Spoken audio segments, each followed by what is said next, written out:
Finally guys মুইও চলে গেছি মোর স্বপ্নের জায়গা বান্দরবন ট্যুরে। মুই আগে ভাবতাম যে বান্দরবন বুঝি বান্দর লাফাই, ও মা এখন যাইয়ে দেই বান্দরবন বান্দর টান্দর কিছুই নাই। মোর মতো আজেরা কিছু পাবলিক আছে যারা খালি হচ্ছে যে ভিডিও বানায়। আর ওনে যাইয়ে দেখি যে সেনাবাহিনী চাচারা দাদারা ভাইয়ারা নেবাইরা সবাই হচ্ছে ঘুরিয়ে বেড়াচ্ছে, হাইটে বেড়াচ্ছে ওই দেশ। বান্দরবন গেছি মোরা ঘোরার জন্য। এবারে যাইয়ে দেখি যে একটা রিসর্ট খুব সুন্দর, আর ওই রিসর্টে হচ্ছে কি মগো সেনাবাহিনী নেবাইরা হেয়ার হচ্ছে পাহারা দিতে আছে। তা মুই মোর নেবাই আছে সেনাবাহিনী তো জব করে হেয়ারে কইলাম যে দাদু তুমি মোরে একটু তোমাদের ওই রিসর্টটা দেখাইতে নিয়ে যাই, তোমরা যেখানে পাহারা দিতে আছে। মোর বাইক কইলো ঠিক আছে, 10টা না 5টা না, তুই মোর একটা মাত্র বোন, তুই যখন কইলি তা তোরে কি আর না নিয়ে পারি। তা মুই কিলাম যে ঠিক আছে দাদু চলে ওর একটু নিয়ে যাই। মোর বাইক হলে ঠিক আছে আজকে বিকালে তুই রেডি হয়ে থাইস, মুই এসে তোরে নিয়ে যাবানি।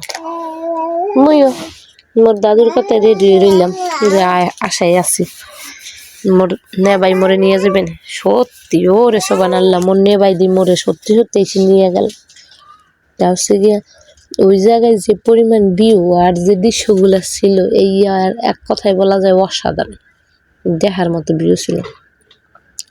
ওই জায়গায় ছিল অনেকগুলো স্পিড বোট, যদিও আমার স্পিড বোটের প্রতি অতটা ফিলিংস নেই, কারণ যাইতে নদী আইতে খাল, মগো বাড়ি বরিশাল।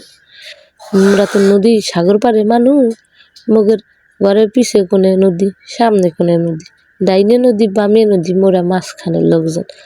এই জন্যই নদীর প্রতি অতটা ফিলিংস নেই। কিন্তু ও মা হেইয়ানে যাইয়ে দেখি যে গাছ গাছালি এত সুন্দর নেবাই যে এক কথাই অসাধারণ। মুই ছোটবেলা নেই সেনাবাহিনীকে একসার ভয় পাইতাম, সেনাবাহিনীকে দেখলে মুই কাইন্দে দিতাম, দৌড়েই পলাইতাম।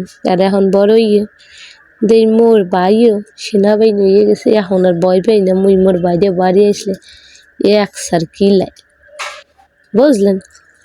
মোর ভাই কয় ছোটবেলায় ভালো ছিল, তুই মোকে ভয় পাইতি, আর এখন বড় হয়ে মোরে ধরে ধরে কিলাইস খালে। তা মুই কইলাম যে সবসময় কি মুই ছোট থাকমু, একটু বড় হইতে হইবে, তোকে ভয় পাবো কে।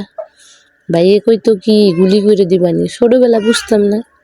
ভাই গুলি করতে কইলে কাইন্দে বাঁচতাম না, আর এখন গুলি করতে কইলে কই কি তোরে গুলি করে দিবানি। তা মুই হচ্ছে গিয়ে বিকালবেলা চলে গেছে মোর ভাইয়ের সাথে ঘুরতে।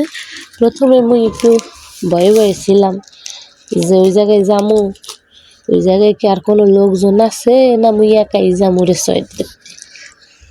ওমা হেনে যাইয়ে দেখি সে আমার মতো আজাইরা পাবলিকের অভাব নাই, শুধু সেনাবাহিনী না, ওমা হেনে দেই রিসর্টটা দেখার মতো সব মানুষই বিহালে যাই ঘুরতে।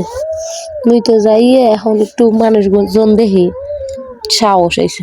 মোর বাইরে প্রথম যাওয়ার সময় আমি বাড়ি কোনে কয়ে গেছি ও না ভাই মই তো হেনে যাবো সব সেনাবাহিনী, মোর যে একসার ভয় লাগে। মোর ভাই কইল ভয় পাইস নে বোন, তুই এখন আর ছোট নাই, বড় হয়ে গেছিস। সেনাবাহিনীটা মানুষের গুলি করে না, হেরা হচ্ছে গিয়ে মানুষের সেবায় নিজেকে নিয়োজিত রাখে। তা মুই ভাবলাম তো ঠিক আছে যাই। ওমা হেনে যাইয়ে দেহি রেসর দে মোরে একসার মাথা মুতা ঘুরিয়ে গেছে। মুই মোর বাইরে করলাম ভাই মুই একটু মুই স্পিড পড়ে। ভাই কই কে ওটা লাগবে না, বহু উড়েছে জীবনে স্পিড বোর্ডে, হাওনার ওটা লাগবে না। তা মুই বুঝতে পারছি মোর ভাই যে ইয়ে শেষরামি করে কইতে আছে, স্পিড বোর্ডে উঠতে গেলে মোর ভাইয়ের টাকা খরচ হইবি। এই জন্য মুইও না জাল বান্ধা বলছি ঠিক আছে, তুমি যখন মোর স্পিড বোর্ডে উঠইবে না মুইও উঠবো না। মুই মোর ভাইরে এমনভাবে পোক দিছি যে মোর ভাই মোর পোক এক গলিয়ে গেছে একসার মোমের মতো। বললাম যে ও না ভাই ঠিক আছে, তুমি মোর 10টা না 5টা না একটা মাত্র নিয়ে ভাই, তুমি মোরে কইছি স্পিড বোর্ডে উঠতে না, মুই উঠবো না। কিন্তু মোর এগো সত্য আছে, মোর না ভাই কেলে কি সত্য বুঝি। মুই কইলাম না ভাই এই জানো না মুই খুব সুন্দর রেস্টুরেন্ট দেখছি, এই জানে নিয়ে মোরে একটু কিছু খাওয়াবেন।